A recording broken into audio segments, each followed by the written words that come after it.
1999 ha sido mencionado como el año en el que cientos de miles de ecuatorianos se vieron obligados a abandonar el país en busca de mejores condiciones de vida.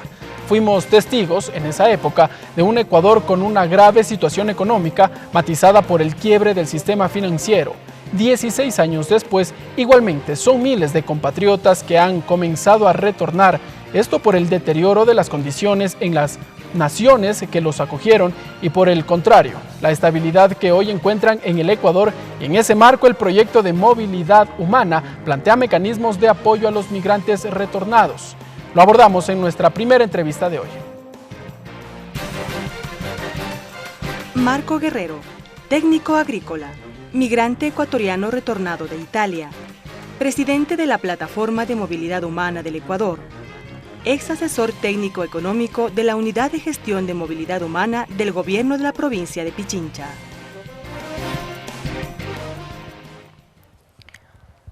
Marco Guerrero, bienvenido a la Televisión Legislativa. Gracias por atender esta entrevista. Gracias a ustedes. Hace pocos días ya se entregó el proyecto de ley de movilidad humana aquí en la Asamblea Nacional, pero empecemos haciendo un recuento sobre cuáles son las necesidades y la situación que deben pasar los migrantes ecuatorianos en un país extranjero.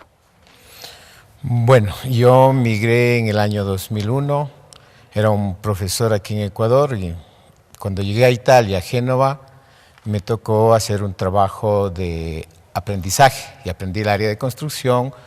Comencé obviamente ayudando en una construcción, barriendo, cargando madera, mezcla, cemento, ladrillos, bloques, hierro, todas esas cuestiones.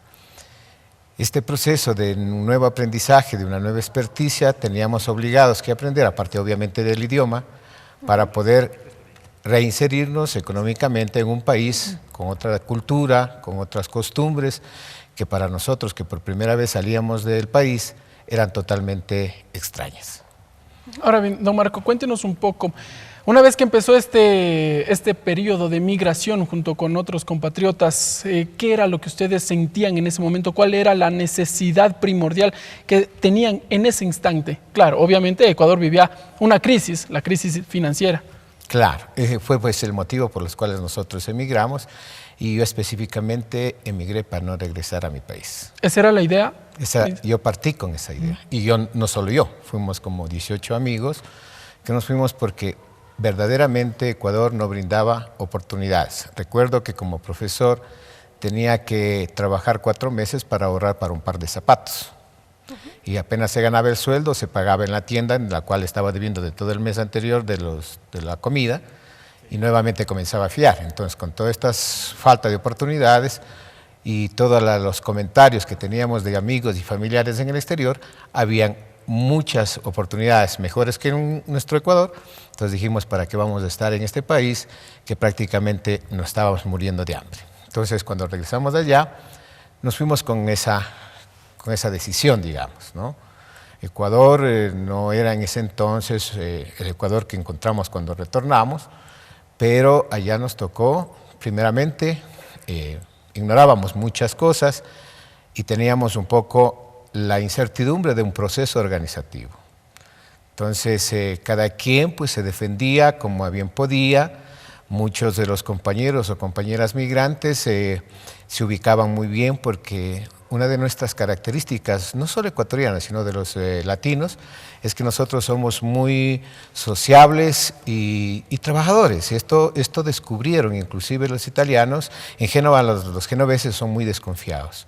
Si le mandan a barrer un cuarto, están detrás de la puerta que les espían para ver si está haciendo su trabajo o no. Pero una vez que le cogen confianza, estas personas se abren completamente, ¿no? Entonces nosotros fue muy duro el proceso organizativo. Cuando nosotros comenzamos en Génova ya en el 2003, 2004, estábamos unos 15,000 ecuatorianos, entonces era normal ver en los buses, en los locales comerciales, muchos compañeros ecuatorianos. Sin embargo, don Marco, estos índices han ido disminuyendo y poco a poco hemos escuchado que los migrantes ecuatorianos han retornado nuevamente a nuestro país. Y precisamente para centrarnos ya a este proyecto de ley, justamente se recogieron esas experiencias, se socializó y se construyó de cierta manera el proyecto en otros países y también se recogió esas opiniones, esas vivencias de los migrantes que ya retornaron. Coméntenos cómo fue esa participación precisamente de esas vivencias para que sirvan como elementos para la construcción de este proyecto de ley. Bueno, yo empezaría un poco explicando el motivo del retorno, porque retornamos nosotros justo por lo que decía, se presentaba una crisis europea en donde, y al contrario, comenzábamos a escuchar a Ecuador en otro nivel, que eran, nosotros desgraciadamente hemos pagado 2 crisis sin tener razón, la crisis del feriado bancario y la crisis europea. Entonces, pero por un lado ventajoso, porque si no hubiese Ecuador estado en el nivel que está y Europa en la crisis que estaba, nosotros, ¿dónde retornábamos? A lo mejor teníamos que buscar un tercer país para irnos. Entonces nosotros decidimos regresar a casa porque Ecuador obviamente comenzó a brindar nuevas oportunidades. Y hace 4 años yo regresé. Y bueno, yo formé muchas organizaciones en Italia y esto me permitió conocer un poco el proceso y a la semana de llegar acá a Ecuador yo comencé a trabajar en el gobierno provincial de Pichincha. Y ahí comenzaron el tema de la construcción del proyecto de ley. ¿Y cuáles han sido los aportes partiendo precisamente de las vivencias como migrantes? Sí, bueno, la primera cosa, cuando vivíamos el proceso migratorio allá y organizativo, lo cristalizamos acá formando la plataforma de movilidad humana, antes de que exista el viceministerio de movilidad humana. Porque nosotros la hicimos hace 3 años. Entonces comenzó, pienso que fue muy participativo, específicamente la consultoría que hizo la Defensoría del Pueblo, donde se socializó un sinnúmero de propuestas y se las enriqueció y se las socializó alrededor de todo nuestro país y con muchas organizaciones de migrantes retornados, este documento fue enriquecido.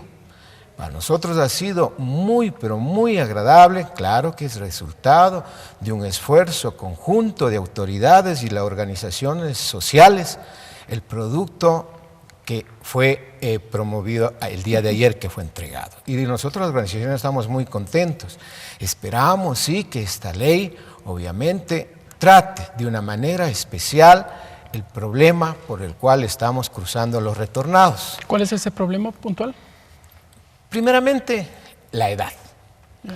Nosotros salimos de aquí, casi todos padres de familia, con una edad de 30 años más o menos promedio, un promedio de estadía de 15 años en el exterior, quiere decir que más o menos 45 años hemos retornado. Con esa edad, ni la empresa privada ni la empresa pública, obviamente, hay ofertas de trabajo. Queda una gran oportunidad, para nosotros, es el área de emprendimiento y hacia allá apunta la ley en el área de retorno. Y precisamente dividámoslo así como en 2 pilares. Primero, los incentivos para los migrantes retornados en el país, acceso a créditos, reinserción laboral, reinserción educativa para las familias que regresan con los hijos, pero también cómo aportaría esta ley a las personas, a los migrantes ecuatorianos que se encuentran en el exterior. Muchísimo, porque una cosa es estar ya retornado y haber ya sufrido lo que estamos sufriendo acá y estar en el exterior trabajando y planificar su retorno sabiendo cuáles son los productos o los beneficios o las ayudas que el gobierno ofrece. Entonces desde ya va planificando y a lo mejor puede aportar, ahorrar, prestar alguna cosa, pero ya tiene algo. Acá la estamos construyendo. Pienso que nosotros los primeros que hemos retornado, yo que retorné hace 4 años, primero no éramos sujetos de crédito por no tener un historial crediticio.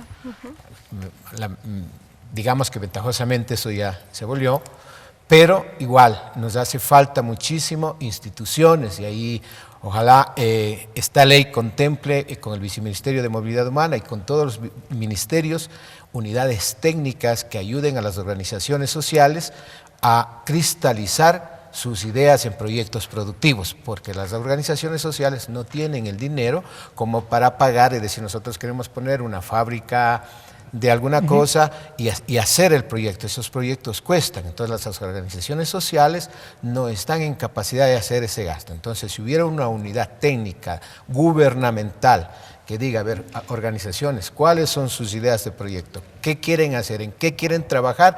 Nosotros les ayudamos a hacer el proyecto para ver la factibilidad, la viabilidad y cómo puede llegar a un financiamiento. Muy bien, ahí están entonces los criterios de Marco Guerrero, nuestro primer invitado aquí en la televisión legislativa.